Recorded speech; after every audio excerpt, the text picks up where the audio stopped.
Hello, everybody, and welcome to RV Miles. Welcome to a live stream of our weekly news roundup. We're having a wedding weekend. My brother is having a do-over reception. He had his wedding during the pandemic, and not a lot of people were able to attend, obviously.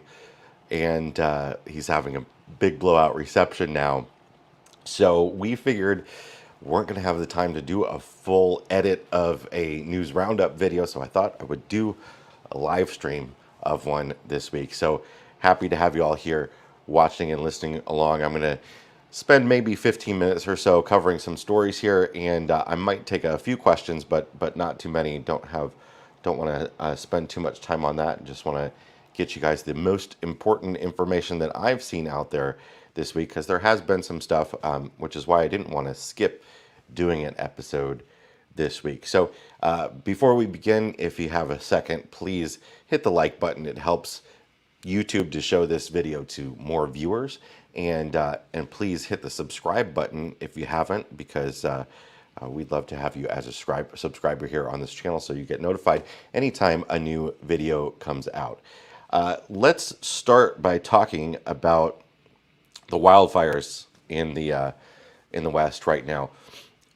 This is from USA Today here. Wildfires continue to scorch west with no let up in sight. Thousands of firefighters battling the blaze. There's more than 17,000 firefighters that are assigned to battle wildfires right now. It is rough out there. I don't know exactly in comparison to last year, except for in California. California last year was by far the record year for wildfires. And at this point, right now, this year, we're outpacing last year by quite a bit. So the record heat that's out there is really making it tough. The largest wildfire in the U.S. right now, the Bootleg Fire, is in southern Oregon. It scorched over 225,000 acres, which is an area larger than New York City, which is just absolutely crazy. Lots of evacuations going on, lots of spreading. There was a news story earlier this week about the same thing. I think it was on Monday that 600,000 acres had been burned in the West so far, and now this story coming out on Friday, we're up well over 1 million. So you can see how quickly wildfires are spreading and expanding across the drought-stricken West. There has been some rainfall, which has helped ease stuff a bit. We talked last week a bit about how all of those national forests in Arizona were closed for a period of about a week and a half, and then reopened as some rain came through. But they were preemptively shutting entire national forests just to protect from wildfires, and they're asking in lots of different districts. They're asking especially campers to be very diligent about things like putting campfires out where campfires are even allowed. But for most of those places, campfires aren't allowed now. Being very careful about smoking. A lot of them only allow smoking in developed sites, like developed campsites or outside a ranger station, that sort of stuff, outside of buildings. And being careful about things like chains hanging from your RV that could cause a spark, or if you drive a vehicle that has a hot exhaust, like a diesel with a real hot exhaust, be very careful about where that exhaust is blowing. Is it blowing out on some brush?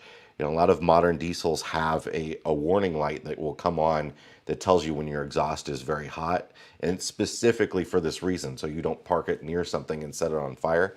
So be very careful about stuff like that, because most of these wildfires, most of the worst of them, have been set by humans.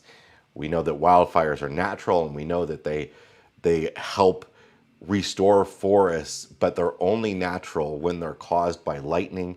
When they're caused by lightning, they have usually been preempted, or they're usually followed by rain, which means the wildfires are contained to a decently sized area instead of having fuel to run for weeks and weeks and weeks because there has been no rain when they're caught by a human. Uh, Thanks so much, Nick, for the super chat. Really appreciate that. Anybody that would like to leave a super chat, we always love that, and we always like to have people show their support, but you absolutely do not need to. We love to have your support with a like or a subscribe always. Let's check out another story here from Canada. This is from the Canadian Press. The Prime Minister of Canada has quietly said now like a buried in a press release that they are aiming to allow vaccinated Americans into Canada by mid-August. Canada is now at an 80% vaccination level. At least they're at an 80% one dose vaccination level, and about 50% of fully vaccinated.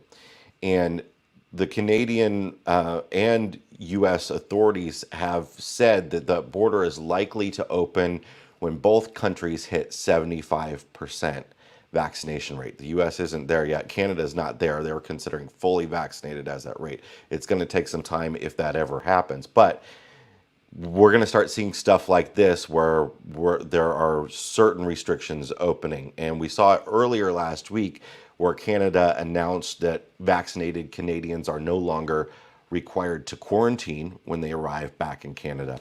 Now we're hearing here through this report from the Canadian Press that Canada will be allowing Americans into the country potentially if they're able to prove full vaccination. That is very likely going to be August 21st. I would bet money on that being the date because they've been doing these sort of monthly reevaluations that happen and re-upping of the border closures on August 21st. Unvaccinated people, I would expect it to be a very, very long time before they allow that. But they also are saying that even non-Americans, some people from around the world, might be very soon that they will be allowing worldwide travelers that are vaccinated. And you can expect for Canadians entering the U.S., similar restriction eases. Thank you, Matthew, again here for the super chat. Really appreciate it. Glad to have you here as well. Here, let's pick up another comment quick. Scott Evans, just on a future video, Jason, on a future video, can we talk about RV dump station etiquette? I have found lately there's an increase of people while I'm not in a hurry with I'm not in a hurry syndrome while there might be 4 or 5 RVs waiting. That is one of my favorite topics, and we'll look into it. And Matthew said that they got the RV Hacks book we mentioned on the podcast. Our friends, RV Love, Mark and Julie Bennett, they have their new book out. That's just called RV Hacks. It's brand new. They've been on a big press tour, so they're all over. You've probably seen them if you watch YouTube or you listen to podcasts. You've probably seen them on somebody's channel somewhere. And it's a great book full of RV hacks, not just from them, but from lots of RVers, lots of YouTube influencers and stuff like that. It's a really great book, so you should check that out over on Amazon if you got a chance to. Here's another story. This is coming from the Sierra County Sheriff's Office. This is a man caught. He's charged in an illegal dumping case in Sierra County on July 5th. An off-duty Sierra County Sheriff Office detective driving on Highway 49 noticed a GMC pickup with a gray and yellow Attitude trailer parked on Highway 49 near the Forest Service Road, and they thought that perhaps they saw them dumping, and they waited around and took some pictures, and they saw brown water discharging from the trailer. Basically, this guy was dumping his black water out in a creek, and they were able to, because it was a detective that just happened to be driving by, they took down the license plate and they called it in and stuff, and then an arrest warrant was later issued, and they were able to arrest this guy and charge him with illegal dumping right into a Colorado spring. How there's just no words to use for something like that, but that is what we're seeing over and over again around the country as people are being really disrespectful of public lands as more and more people are out camping, and that's really frustrating for me to see, and it's causing lots of things like this next story.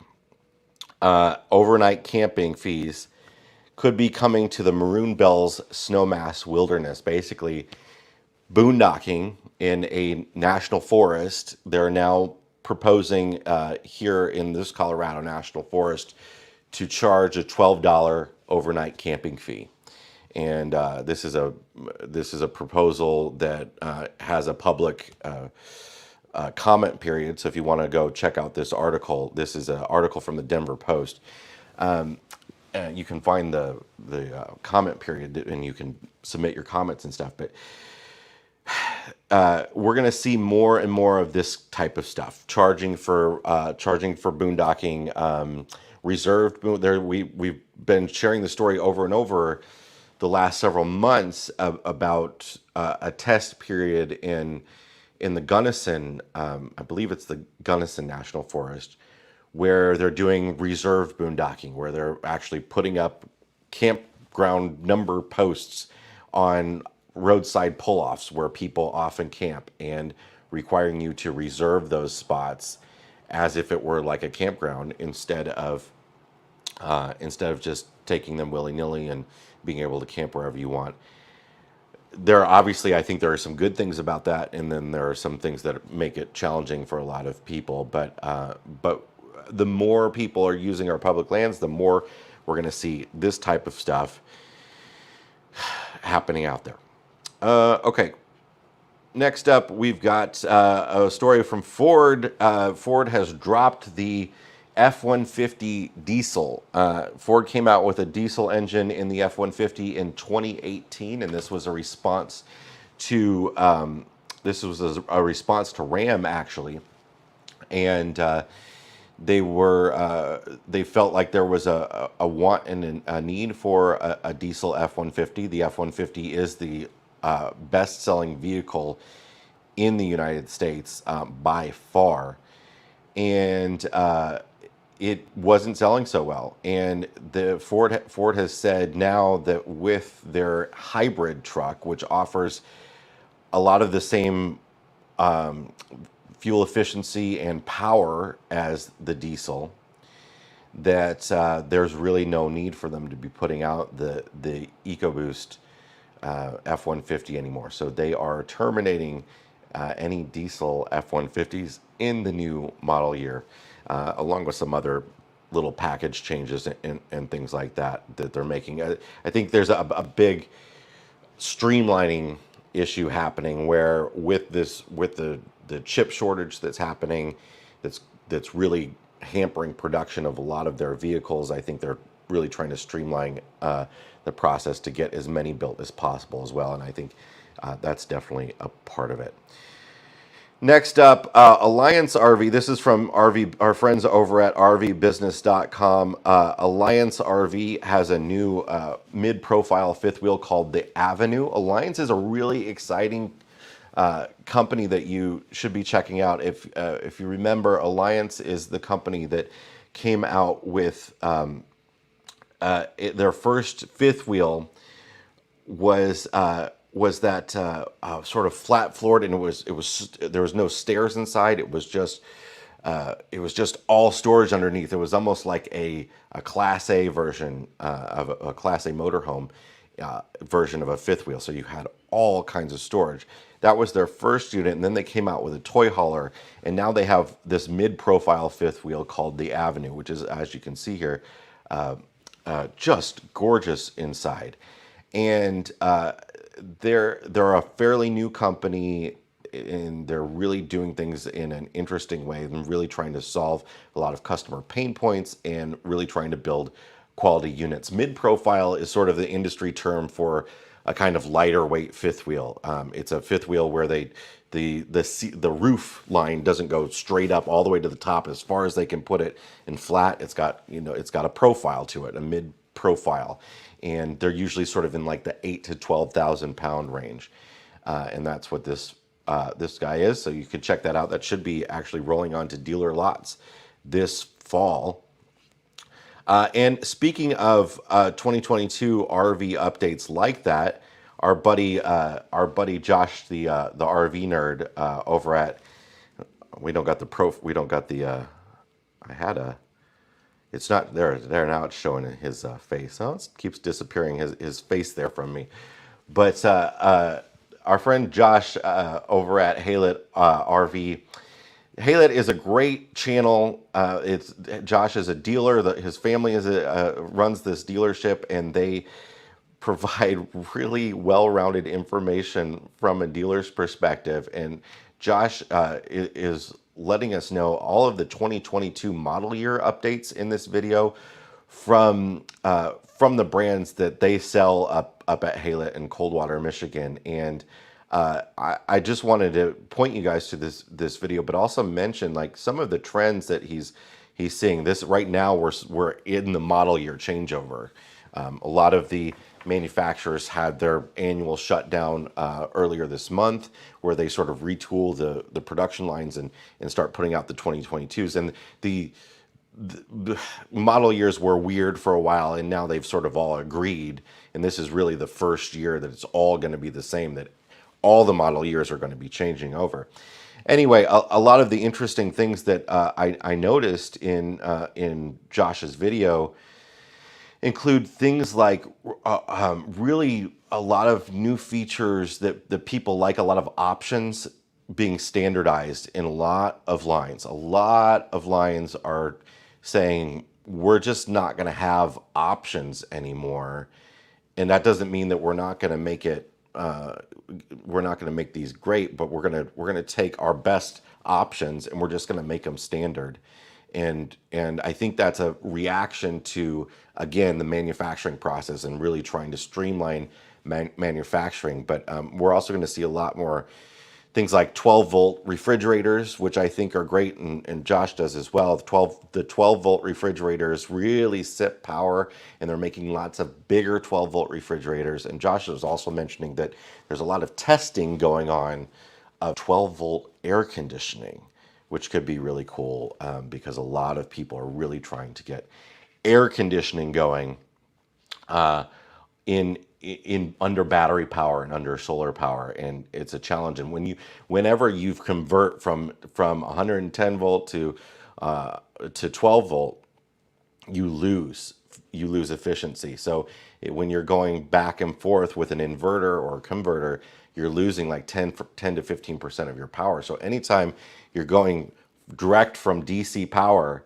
into a DC air conditioner, a DC refrigerator, you're not losing that 10 to 15% of extra power by inverting it like you would if you're running a traditional residential refrigerator, which is really drawing a lot of power. So I think you're going to see a lot of these 12-volt refrigerators replacing both residential refrigerators. Now it's a little confusing because a lot of brands are calling the 12-volt refrigerators 12-volt residential because they know residential is this term that people have decided that they want, even though residential refrigerators are actually kind of a downgrade. They're cheaper for manufacturers to put in than the two-way propane electric refrigerator, and they're really problematic when they go bad because it's really hard to get them out of there. But we're going to see a lot more of these 12-volt refrigerators replacing both the residential refrigerators and the propane refrigerators, because with upgraded battery systems, we're going to start to see less and less need for those.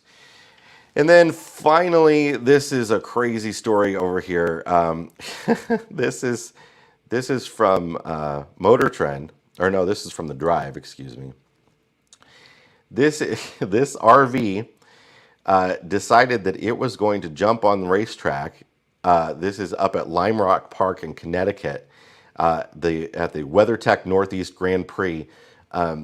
There was essentially a rainout, and it seems like this motorhome was in the infield and it just wanted to leave, and it literally drove right onto the track during the practice runs while these vehicles are going, racing speeds, and the driver was actually arrested for reckless endangerment, which is crazy. But surprisingly, when I pulled this story up, a viewer actually sent this story in just minutes before I went live, so I pulled it up. But I was pulling up some other similar incidents, and it's amazing how not rare this is. How often motorhomes that are camped, because you can also often camp on the infield at a racetrack, and it's amazing how often people decide to do something like this. So there you go. That is this week's RV and camping news. Thanks so much for being here. RV Travel and Adventure says 12-volt air conditioners are really cool. Are you quoting me? Is that a quote? They are. I really like Galen. Really like having the browser view in the news, like having a rundown of topics, events. Let me know what you guys think about doing this as a live stream. I'm definitely not doing this every week as a live stream. This isn't going to be a normal thing, but I don't know. Maybe we'll do them every now and then, or maybe we'll do sort of a post news video live stream to sort of talk about the different sort of the different stories that happened in a more open way, and have some comments and all that sort of stuff. You should lose your driver's license for the rest of the summer for that dumping. Make that a worldwide rule and see how many idiots want to dump those tanks. It's like that. This is the issue. The consequences, they can be as bad as they possibly can be, but they're just not deterring some of these people because they just think they're going to get away with it regardless.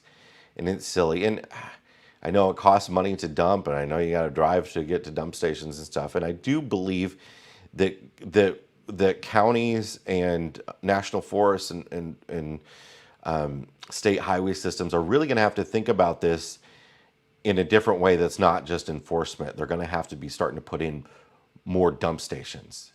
I mean, if you have heavy boondocking areas, being able to put a dump station in somewhere, even if it's paid, that's fine. It can be $15 to dump. That's expensive, but if you need to have it pay for itself in order to make it happen, let's do it. Let's put more dump stations in. I know there are dump stations in lots of rest areas across the country that are closed right now because of COVID still, which is insane to me, because this is the kind of thing that happens. Open those dump stations back up, Illinois. I'm looking at you. And some of them closed permanently because people abuse them. But let's get those back up. Let's get dump stations at some of those rest areas that don't have them across the country. And I think that will be a really, really helpful thing. Okay, I'm gonna sign off there. Thanks for joining us, and thanks for being here. And if you got something out of this video, please make sure you hit the like button and make sure you subscribe if you want more of our videos, and share this with a friend if you can. And we'll see you next Saturday, as we always are, even sometimes Sundays. But we'll see you next weekend for another RV Miles RV and Camping News Roundup. Thanks a lot. See you next time.